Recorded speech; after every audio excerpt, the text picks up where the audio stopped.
लाडकीमुळे राज्य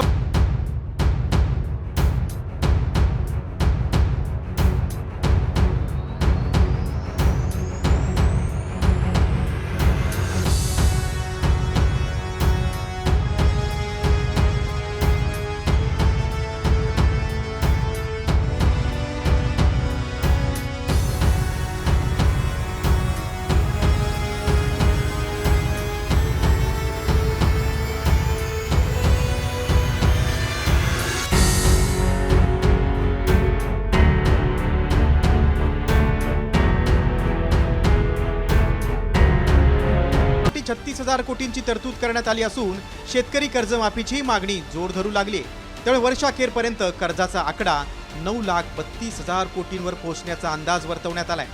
तर महाराष्ट्रावर कर्जाचा डोंगर झाल्यानं विरोधकांनी सत्ताधाऱ्यांवर निशाणा साधलाय। इतकी लूट या महाराष्ट्रात सुरू आहे आणि त्या लुटीचा परिणाम या महाराष्ट्रावर 10 लाख कोटीचा वर कर्जाचा डोंगर होण्यामध्ये झाला। राज्याची आर्थिक दुरावस्था कधी झाली नव्हती। 9 लाख कोटीचं कर्ज कोणी केलं, का झालं, कोणत्या योजनांमुळे झालं, चारी बाजूने महाराष्ट्र ओरबडला जातो।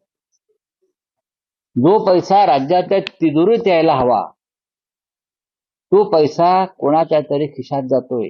ही लोक सत्ता मिळवण्यासाठी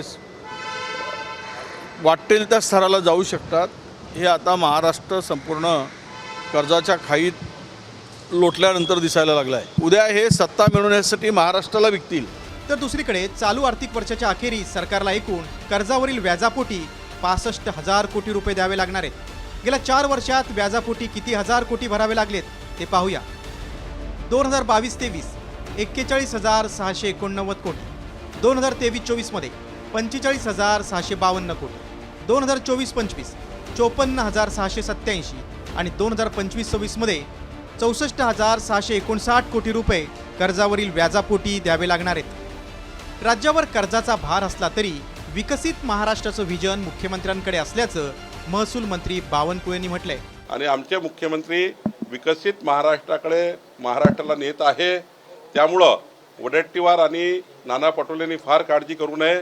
तुम्ही सांगितल्याप्रमाणे त्यांना सांगा आमचा निरोप। आणि हे राज्य जरी आज आम्ही कुठल्या योजनामुळं या ठिकाणी काही स्कीम कमी जास्त झाल्या असतील, पण राज्याची आर्थिक घडी मात्र या ठिकाणी व्यवस्थितच राहील एवढं आपल्याला मी सांगू शकतो। स्टेट बँक ऑफ इंडियानं एका अहवालात लाडकी बहीण सारख्या योजनांमुळे महाराष्ट्र